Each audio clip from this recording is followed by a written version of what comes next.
দুনিয়া ফুরায় যায় বাপ, দুনিয়া শেষ। দুনিয়া এমনি এমনি মিললে যায়, কিন্তু কবর মিলবে না, আখেরাত মিলবে না।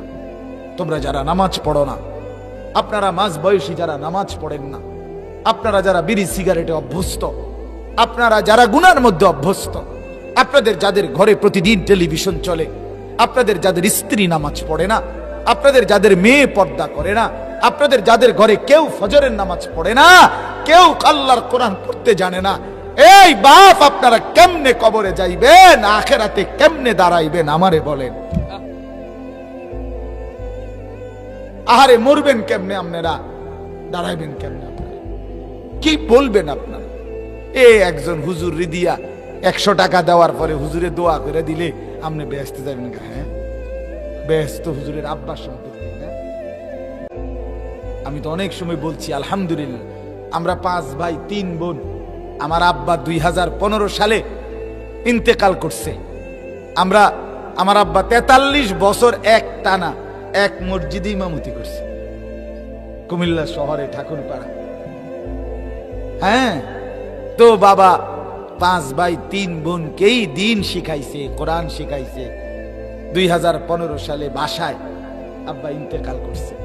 আমরা 5 ভাই 3 বোনই ছিলাম। আমাগো বাচ্চা যা ছিল 5 ভাই 3 বোনের সবাই ছিল, মিলাইয়া মোট 25 জন ছিলাম। 25 জনে আল্লাহর কোরআন পড়তেছি চারদিকে। খোদার কসম, ঠিক এই মুহূর্তে আব্বা কবর হয়েছে, আব্বার রুহু কবজ হয়েছে।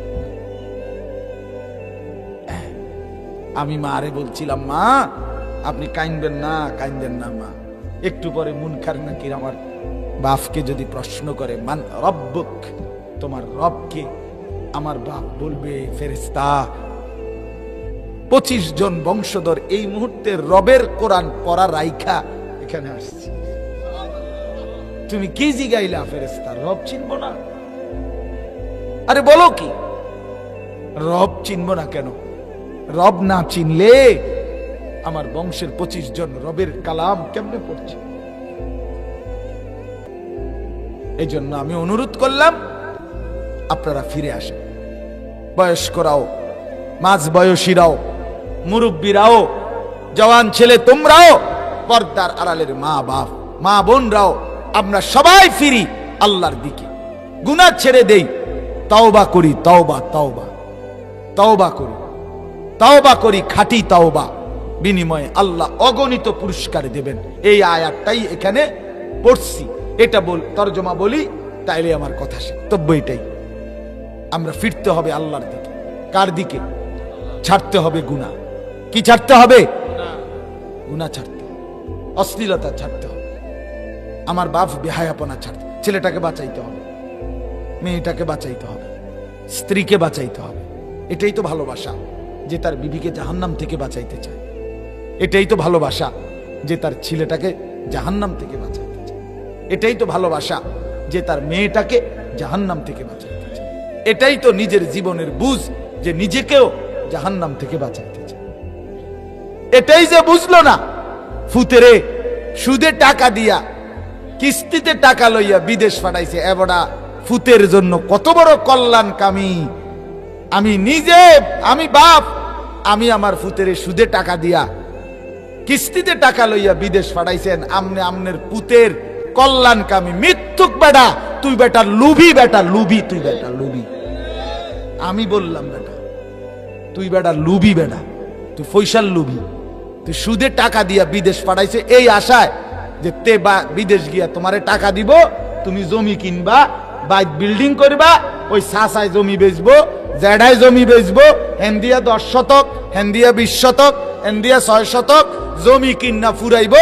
এই লোভে সুদে হারাম নিজের আখেরাত বরবাদ কইরা, নিজেরে জাহান্নামে ঠিক কইরা, এরপরও তার টাকা দরকার। এটা লুবি, এটা লুভি বাপ, এটা লুভি মা, এ দরদি না।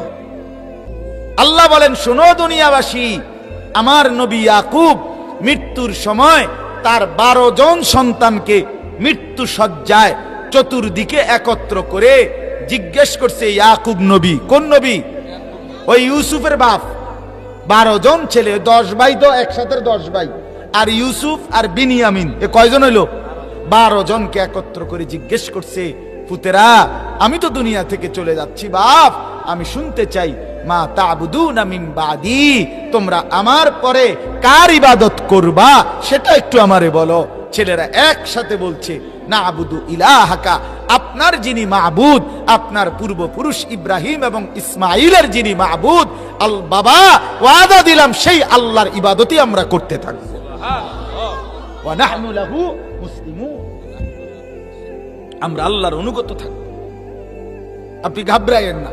ইয়াকুব নবী বললেন, সন্তানরা আমার, তাহলে আমি নিশ্চিন্ত হলাম, আমি এবং কবরের দিকে যাচ্ছি, আখিরাতের দিকে যাচ্ছি।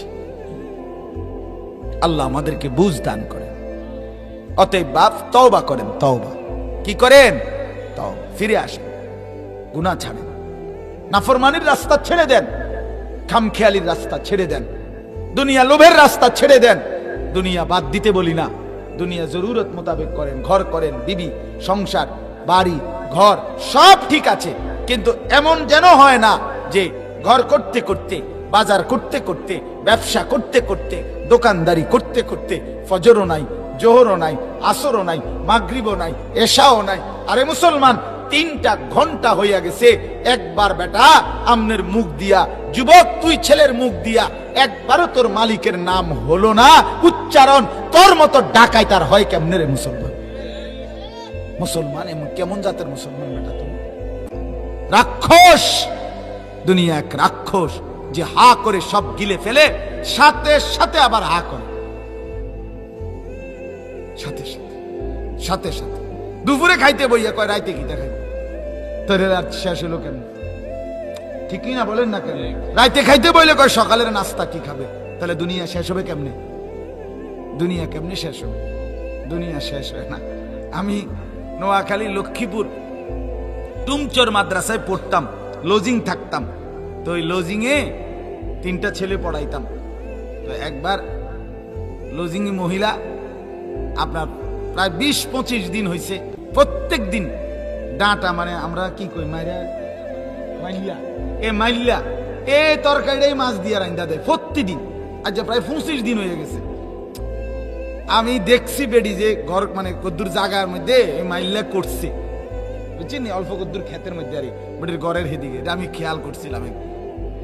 পরে 20-25 দিন পরে আমি ওই ছাত্রটারে জিজ্ঞাসা করলাম, শহীদ ঘটনা গীতা, আমার ছাত্রের নাম আসলে গীতা, আজ তো 25 দিন হয়, মাইলেকা শেষ হয় না। হ্যাঁ, তুমি এটা কি ধরনের প্রত্যেক দিন যে তোর মা এটা দেয়, এটি শেষ হয় না তো? এই ছেলে আমার একটা দারুণ কথা শোনেন, হে বলছে হুজুর শেষ হইব কেমনে, মায় তো প্রত্যেক দিন উড়াইয়া আরো 2টা ছিড়াইয়া দেয়, এটি না দানা, কথা বুঝছেন নি? তো জেন দিয়ে উড়ায়, এন দিয়ে তো আবার কি করে দেয়, আরো 2টা দানা ছিড়াই দিলে তো আবার ওড়ে, তো এটি শেষ হবে। আমি বইসে যাও, তা আমার কপালে আর কি নাই, এটা ছাড়া আর কিছু নেই আমার কপালে। কারণ তোমার মায় যে বুদ্ধি পাইছে, এন দিয়ে উড়ে এন দিয়ে ছিড়া দে, তাহলে আমি সারছি। দুনিয়ার নাম, দুনিয়া কি এর নাম, এটা বুঝার জন্য বললাম। দুনিয়া এরই নাম, একদিকে আনতেছে, আরেক দিকে নতুন প্রয়োজন তৈরি হচ্ছে।